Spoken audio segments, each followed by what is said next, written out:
2023년 1월 31일 IMF 경제전망 보고서가 발표되었습니다. 이를 두고 그레이트 리세션 2023년 경제전망의 저자이신 김광석 교수님을 모시고 이야기를 나눠보도록 하겠습니다. 교수님 안녕하세요. 네, 안녕하세요. 반갑습니다. 예, 교수님. 지금 막 IMF의 경제전망 보고서가 발표되었습니다. 즉시 분석에 들어가기에 앞서서 총평 한번 부탁드리겠습니다. 네, 어떻게 보면 서프라이즈인 것 같아요. 어, 왜냐하면, 지난 1월 달에 이미 월드뱅크도 경제전망 보고서를 냈었는데, 지난 6월 대비 1월까지 굉장히 크게 하향 조정을 했거든요. 그래서 IMF도 그럴 것이라고 생각을 했고, 세계적으로, 지금 23년 경제를 더 안 좋게 보고 있기 때문에 지난 10월에 발간했던 IMF 경제전망 이후에 추가적인 하향 조정이 있지 않을까 이런 생각을 했는데 여러 가지 면에서 여러 가지 이 세계 경제를 억누르던 몇몇 변수들이 조금 상태가 호전되는 그런 상황을 좀 반영하면서 상향 조정했다.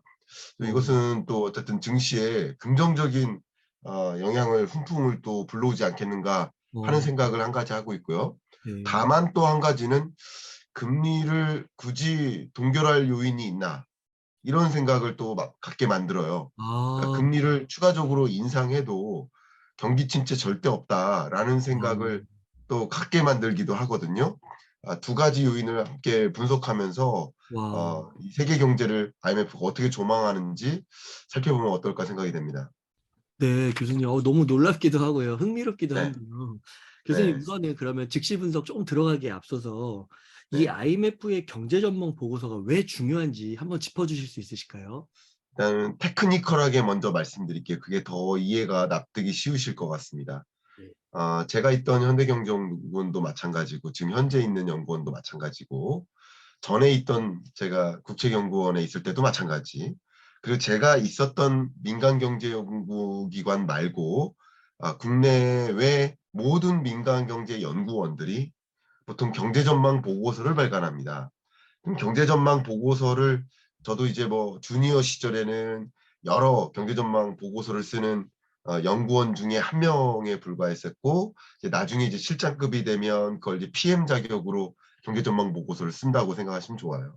이 경제전망을 한다라는 내용은 다른 말로 한국 경제 성장률을 전망한다라는 건데 산식을 한번 생각해 보면 A 더하기 B 더하기 C가 D다라고 했을 때 우리는 D, 한국 경제 성장률 전망치를 전망하는 방식인 거예요. 그런데 A, B, C라는 이 산식 더하기 이 산식 안에 어떤 숫자를 넣어야 될 거 아니에요.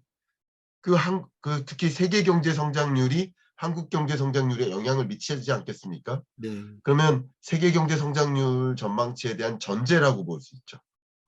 그 전제치를 월드뱅크 걸 쓰는 것도 아니고 UN 걸 쓰는 것도 아니고 어, IMF 거를 씁니다. 테크니컬하게 말씀드릴게요. 네. 그렇게 세계 경제를 조망하는 데 있어서는 IMF 이상 가는 그런 기관은 현재 없다. 어, 이렇게 전제하는 것이 맞지 않을까? 이게 테크니컬하게 먼저 말씀을 드리고요. 말 그대로 IMF는 세계 경제를 이렇게 조망하면서 주요국들의 어떤 외환 위기 가능성이 있는지, 부실 위험이 있는지 그런 것들을 수시로 진단을 하고 있고 각 국가별 파견 나온 이제 주로 우리나라는 공무원들, 기획재정부 공무원들이나 물론 이제 사무관 이상급이에요.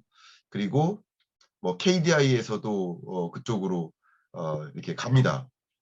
가서 어떻게 보면 한 1년, 2년 이렇게 근무를 하고 다시 돌아오기도 합니다.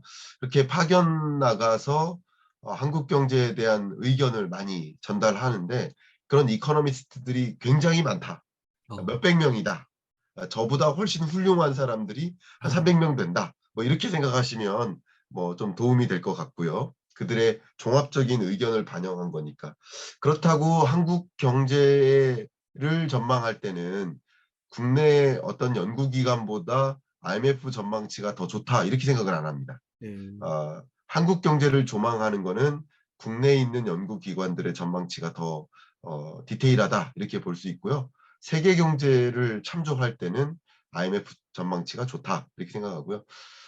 IMF가 그렇게 세계 경제를 조망하는 이유는 어떤 부실 위험에 처할 경우 소위 구제금융을 우리는 신청할 수 있죠. 그럼 구제금융을 신청한다는 얘기는 구제금융을 받은 만큼 IMF로부터 그 통치권, 경제적 통치권을 전달하는 거예요. 정치적 통치권 말고요. 경제적 통치권만큼은 IMF한테 통치권을 맡기는 거라고 볼 수 있겠어요. 그러니까 IMF가 와가지고 어디 구조조정하라 막 이런 명령하다시피 이렇게 해가 대신 돈을 빌려줬으니까 그 대가로 내가 매니지한다. 이렇게 하면서 세계 경제 주요국들을 컨설팅하는 역할도 굉장히 많이 합니다. 그러니까 위기 시에는 통치권을 부여받기도 하지만 위기가 아닐 시에는 정말 세계 주요국들에게 계속 끊임없이 컨설팅을 제공해요. 이렇게 하세요. 물가 잡는데 초점을 두세요. 이런 거. 그래서 뭐 한국 오피스도 있으니까 그런 메시지를 전달하는 국제기구의 성격이니까 이 전망치를 통해서 세계 경제가 어떻게 흘러가고 있구나라는 것을 조망해 보시는 것은 좀 큰 도움이 될 거라고 생각이 됩니다. 네. 교수님, 그러면은 즉시 분석 내용에 대해서 한번 여쭤보겠습니다. 그 교수님께서 그 장안의 화제이자 베스트셀러인 그레이트 리세션 2023년 경제 전망 책을 쓰셨잖아요. 그리고 이렇게 2023년 새해에 IMF 보고서가 발표되었는데요. 조금 네. 뭐 업데이트된 내용 같은 게 있을까요? 글로벌 경기 예. 침체 같은 거를 어떻게 좀 진단하고 있는지 궁금합니다. 예. 일단 그래프를 제가 보여드리면서 말씀드리는 게 좋을 것 같습니다.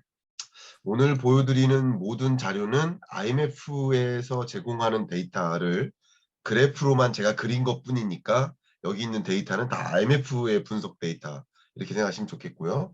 저는 분석된 데이터를 그래프로만 표현해서 여러분께 설명드려 보도록 하겠습니다.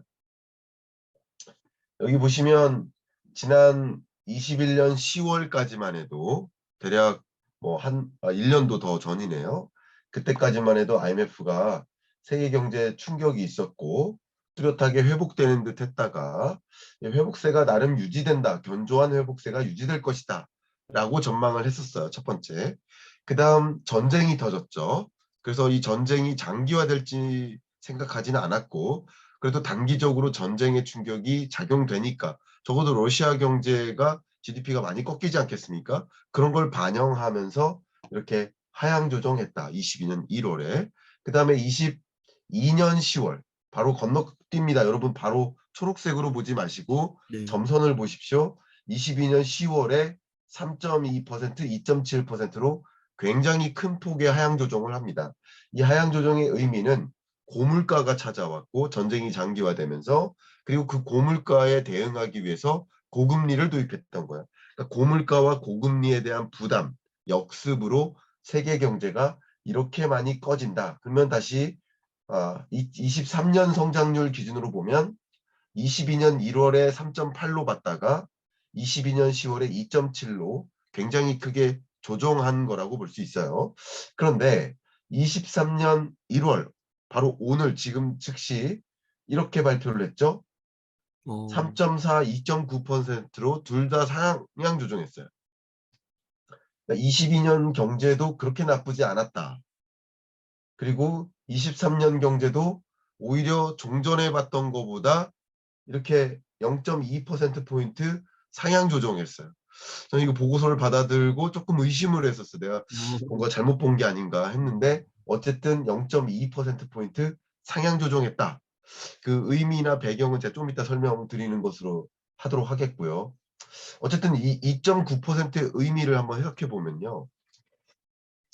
우리가 제가 월드뱅크 자료로도 설명을 드렸었습니다만 세계 경제 관점에서 우리 세계 경제가 위기를 맞이했던 게 이렇게 4번 있는 것 같아요. 오일 쇼크에 따른 충격이죠. 그 다음 IMF 외환 위기, 글로벌 금융 위기, 팬데믹 경제 위기. 자, 물론 이 세 개 중에 외환 위기 때는 세계 경제 위기는 아니었던 것 같아요. 한국 경제 위기였고 세계 경제는 뭐 그렇게 큰 충격은 아니었던 것으로 생각해 볼 수 있을 것 같아요. 그런데 지금 23년 성장률 2.9%이 숫자의 의미를 말씀드린다면 어쨌든 이런 위기나 위기급의 여건 4번을 제외하고 그리고 또 1993년쯤에 좀 안 좋았었는데 대략 5번, 뭐 6번 요 정도만 제외해 놓고 보면 상당히 안 좋은 수준인 거예요. 그러니까 어쨌든 상향 조정했지만 그 2.9% 성장률의 의미는 좀 안 좋다. 경기 침체 국면이다. 이렇게 생각하는 것도 맞다라고 볼 수 있겠습니다. 그러니까 세계 경제 성장률의 평년치가 여기 보시는 것처럼 대략 3.5%예요. 그럼 3.5%를 밑돌면 경기 음, 둔화. 네. 그렇죠? 그러니까 22년이 둔화. 그리고 23년 경제 같은 경우 3%도 채 안 되니까 경기 침체. 이렇게 받아들이면 좋겠는데 생각했던 것보다 좀 약한 경미한 경기 침체로 가는 것이 아닌가 이렇게 해석해 볼 수 있을 것 같습니다. 네. 교수님, 아까 IMF 보고서에서 한국 경제도 다룬다고 했는데, 네. 한국 경제에 대해 전망하는 부분은 좀 어떤가요? 네, 한국 경제 부분도 좀 보여드리겠습니다. 제가 IMF 보고서 기준으로 보여드릴 수도 있는데, 그럼 이제 영어가 많으니까 제가 기재부 자료를 가지고, 기재부가 IMF에서 보고서를 내면, 이런 중요한 보고서니까 기재부에서 보도자료를 만들어요. 어, 그 보도자료를 기자들한테 제공을 합니다. 그래서 우리 IMF 관련 그 기사들이 막 쏟아지잖아요. 지금 실시간으로 쏟아지고 있을 텐데 그 쏟아지는 그 기사들은 IMF 경제 전망에 대한 기획재정부의 보도자료를 인용하는 거라고 생각하시면 좋겠어요. 안타깝지만 뭐 대부분의 이제 기자분들은 그 보고서를 꼼꼼히 읽어볼 만큼의 시간적 여유는 상대적으로 없어서 자 이걸 보시면 22년 성장률 세계 경제고요. 그리고 23년 성장률이 2.9%인데 보면 지난 10월보다 상향 조정했다라고 했고요. 저도 제 채널에 한 분이 질문을 주셨어요. 한국이 선진국에 들어갑니까? 아니면 신흥개도국에 들어갑니까? 이런 질문하는데 IMF나 월드뱅크는 세계 경제를 두 개의 권역으로 쪼개요. 선진국 권역 그리고 신흥개도국 권역. 선진국 권역을 이제 Advanced Economies 그리고 이 신흥개도국 권역을 Emerging Market and Developing Economies 신흥개도국 이렇게 표현합니다. 그 IMF의 언어니까 그렇게 말씀드리고요. 근데 선진국과 신흥개도국이 여기 맨 밑에 있는데 밑에 부분을 제가 잘랐습니다. 너무 길어서. 네. 근데 우리나라는 보시는 것처럼 선진국 권역 안에 있다. 음, 그렇게 보고요. 우리나라 성장률은 22년 2.6% 성장했는데 23년은 1.7%로 전망합니다. 어, 근데 지난 10월 달 전망치가 2.0이니까 우리나라는 0.3%포인트 하향 조정한 거예요. 그러니까 음, 세계적으로는 전반적으로 보세요. 이 조정폭을 보면 대부분 플러스죠. 스페인 네. 마이너스, 영국 마이너스. 그러니까 대부분 플러스로 상향 조정했는데 한국은 마이너스로 하향 조정했다. 음, 라고 표현해 볼 수 있고요. 자, 이 의미를 좀 말씀을 드려볼게요. 일단 그 세계 경제 관점에서는 이 상향 조정한 배경이 뭐 인플레이션에 대응하기 위해서 뭐 금리 인상도 있고 또 러시아 우크라이나 전쟁도 지속되고 있고 이런 부정적인 요인이 물론 있지만 첫 번째로 중국의 리오프닝에 따른 경기 회복 어, 이게 굉장히 많이 기대된다라는 설명이 있었고요. 또 미국과 유럽이 이런 주요국들이 예상 외로 소비와 투자가 견조하다라는 음, 표현을 했습니다. 그래서 그렇게 설명을 하고 있고요. 특히 미국 같은 경우 보세요. 21년 10월에 미국 경제가 견조할 것이다 라고 전망했다가 4월에 전쟁의 충격으로 하향 조정했다가 22년 10월에 빨강색이죠. 또 고물가의 역습으로 하향 조정했다가 23년 1월에 이렇게 상향 조정한 거예요. 네. 1.0에서 1.4로 큰 폭으로 상향 조정한 거예요. 그죠? 이렇게 상향 조정한 이유가 미국 경제가 그래도 펀더멘털이 굉장히 탄탄하고 내수가 받쳐준다. 그리고 유럽 같은 경우 에너지 위기가 심각했는데 에너지 도매 가격이 하락하기 때문에 상대적으로 좀 덜 위험할 수 있다. 일본도 역시 그 완화적 통화 정책, 재정 정책을 가동하면서 소폭으로 상향 조정됐다. 이런 표현들, 이런 것들이 이제 선진국 경제가 굉장히 안 좋을 줄 알았는데 그래도 좀 괜찮아지는 모습이다라고 평가하는 겁니다. 그런데 우리나라 같은 경우는 코멘트가 있긴 있습니다만 상대적으로 우리나라의 어떤 리스크라고 볼까요? 일단 부동산 매매 가격이 크게 하락하고 있고 그것으로 인해서 부동산 PF를 비롯한 금융 부실 가능성, 금융이 부실해지든 안 되든 상관없이 부실 가능성이 고조되는 것 그 자체가 경기에 굉장히 부정적이거든요. 그런 문제가 야기되고 우리나라는 유독 이 실제 이 IMF 보고서에서 그 문구가 굉장히 저는 굉장히 의미가 있는데 정책 권고를 항상 해요. 인플레이션 대응을 최우선으로 어, 하라라는 표현을 썼는데 네. 우리나라는 지난주부터 계속 핫 이슈가 뭐예요? 경제 핫 이슈가 난방비예요. 난방비가 왜 올라가요? 도시가스 요금 올리고요. 그죠? 그리고 전기요금 올리고요. 교통요금도 올릴 거라고 생각하고 물론 공공기관의 경영 정상화, 효율화, 방만 경영 해소 중요합니다. 매우 중요한 과제고 우리는 해결해야 될 숙제라고 저도 생각합니다.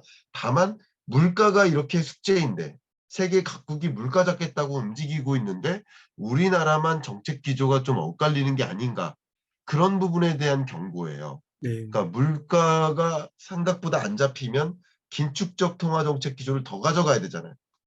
그죠?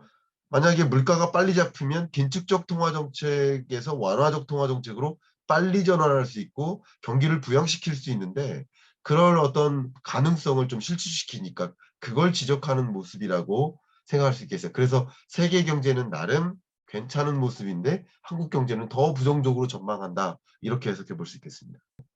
여전히 IMF는 몇 가지 이 세계 경제에 위험 요인이 있다. 그 첫 번째는 이제 중국 리스크다. 그러니까 중국 경제가 어쨌든 리오프닝에 대한 기대감이 반영되면서 이렇게 상향 조정한 것도 매우 큰데요. 근데 중국 경제가 접종률도 매우 낮고 또 의료 시설도 매우 부족하고 그래서 경제 회복에 좀 제약이 있을 수 있다. 이런 거. 그리고 러시아 전쟁이나 또 전쟁이 얼마나 격화되는지 중국이 또 경기 회복이 굉장히 급격히 진전되면 에너지 가격이 다시 상승할 수 있잖아요. 그런 것들이 인플레이션을 다시 불러일으킬 수 있다. 이런 문제 좀 강조하고 있습니다. 또 경제 분절화라고 하죠. 러시아 전쟁이나 제재, 또 미중 패권 전쟁, 뭐 블록화, 블록 경제 이런 이슈가 여전히 위험 요인으로 작용하고 있다. 그러니까 그런 것에 어떤 주안점을 두고 얼마든지 오는 4월 달에 IMF는 또 수정 전망할 때 또 하향 조정할 수도 있는 것이다라는 것을 좀 강조하는 돌려서 강조하는 표현인 것 같고요. 그래서 통화 정책이든 재정 정책이든 어쨌든 물가 잡는 데 초점을 둬야 된다. 금리 인상을 유지해야 된다. 이렇게 표현했고 재정 정책도 우리나라는 뭐 나쁘게 표현하면 병주고 약주고예요. 전기요금 올려놓고 에너지 바우처 주고 에너지 바우처 주는 것이 또 재정 완화거든요. 그러니까 물가를 올리는 요인을 계속 제공하는 거예요. 통화 정책은 계속 물가 잡으라고 하면서 재정 정책은 좀 다소 완화적으로 벌써 추경 논의를 하잖아요. 연초부터 추경 논의를 하는 게 과연 맞을지 물가가 얼마나 지금 심각한 상황인지 알고 정치권은 지금 대응하고 있는지 그런 부분들이 너무 걱정이 돼요. 그리고 금융시장의 거시 건전성이 좀 취약하다. 주택 가격을 좀 모니터링해야 된다. 이런 음. 표현을 하고 있고 왜냐하면 세계적으로 그런 현상이 나타나고 있기 때문에 그래요. 그런 것들에 대해서 좀 선제적으로 대응할 필요가 있다라는 이슈를 좀 제기하는 모습입니다. 네. 그 우리나라 부동산이 좀 경기에 좀 민감하다고 그런 얘기를 하던데 그러면은 0.3% 정도 하향 조정된 거는 경기가 좀 안 좋게 더 보는 거고 그렇게 되면은 그 부동산 시장 전망도 특별히 뭐 이전과 바뀌는 그런 것들은 없을까요? 그때 이제 교수님께서 좀 얘기해 주셨던 거는 최소한 2023년 상반기 정도까지는 좀 기다려보자, 데이터를 주목해보자, 이렇게 말씀을 하셨었던 것 같은데요. 네. 뭐 만약에 지금 세계 경제의 흐름 자체가 이렇게 마일드한 경기 침체, 그러니까 굉장히 강한 경기 침체가 아닌 마일드한 경기 침체라고 한다면 이제 부동산 시장의 긍정적인 요인이라고 볼 수 있겠죠. 첫 번째는. 근데 또 중요한 것은 지금 금리를 추가적으로 인상하지 말자 하는 그 근거 중에 하나가 특히 IB 뱅크들 사이에서 그렇게 주장하는 이유가 경기 침체를 막아야 된다라는 거였는데, 이렇게 마일드한 경기 침체, 미국 경제 관점에서 그렇게 뚜렷한 경기 침체까지는 아니다, 강한 경기 침체까지는 아니다 라고 이렇게 만약에 판단을 할 경우 그럼 추가적인 금리 인상이 생각보다 있을 수도 있는 거예요. 그러니까 물가는 안 잡힌 상태에서, 이게 물가가 잡혀주면 상관없어요. 그러나 물가가 안 잡힌 상태에서 경기 침체 위험이 없다 그러면 더 자신 있게 금리 인상을 지속할 수 있다는 거죠. 그것은 어쨌든 부동산 시장에는 부정적인 요인이라고 볼 수 있겠죠. 네. 그 두 가지를 좀 같이 기울여서 봐야 될 텐데, 뭐 지금 그 감각적으로만 숫자적으로 분석하지 않고 감각적으로만 먼저 답변을 드린다면, 어쨌든 지금은 부정과 긍정이 같이 제기된 그런 보고서의 인사이트이지 않을까. 그러니까 경기 침체 정도는 덜하고 금리 인상은 더 강화될 수 있는 그런 두 가지 요소를 이제 제기했다라고 볼 수 있기 때문에, 부동산 시장이라는 관점에서는 기존과 뭐 크게 다르지 않은 흐름, 뭐 이렇게 생각하면 되지 않을까, 어, 저는 그렇게 판단하고 있습니다. 네, 교수님. 교수님 이렇게 즉시 분석에 너무 감사드리고 혹시 끝으로 좀 하고 싶으신 말씀, 강조하고 싶으신 말씀 있다면 좀 부탁드리겠습니다. 네, 제가 뭐 세계 경제를 말씀드릴 때 이렇게 번역별로 이렇게 쪼개 보는 것을 보셔야 된다라고 했는데요. 자, 제가 그래프를 보여드리겠습니다. 단기예요, 단기. 21, 22, 23. 그러니까 세계 경제 성장률 기준으로 봤을 때 지금 22년 경제가 3.4, 그리고 23년이 2.9로 L자형 침체죠. 그러니까 L자형 침체, 이게 침체입니다. 경기 침체. V자형으로 급격히 패였다가 돌아오는 걸 경제 위기, L자로 꺾여 들어가는 걸 경기 침체, 여전히 경기 침체로 보고 있다라고 해석하셔야지, 혹여나 경기 침체가 없다라고 해석하시지 않으셨으면 좋겠습니다. 다만 종전에 봤던 강한 경기 침체보다는 좀 마일드한 경기 침체로 보고 있다, 이렇게 해석하시는 게 좋지 않을까, 한 가지 의견 드리고요. 두 번째, 유독 선진국들은 상향 조정됐음에도 불구하고 세계 경제를 끌어내리는 역할을 하고 있다, 이렇게 해석하시면 좀 도움이 되지 않을까 생각합니다.